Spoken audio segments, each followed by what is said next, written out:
लगे रहा। चला भाग खा हमें कहाँ से आ गए? बड़ी आलू आओ भागे वो भागे।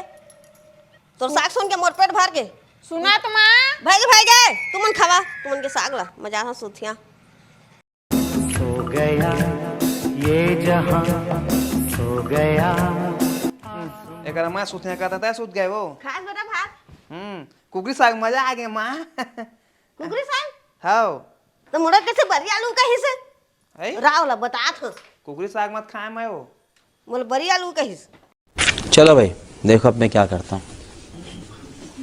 जद बर्तन ल धो दारी है ने। हाओ हाँ मोल बरी आलू है कहे हस और तुमन कुकरी साग में खाए हैं।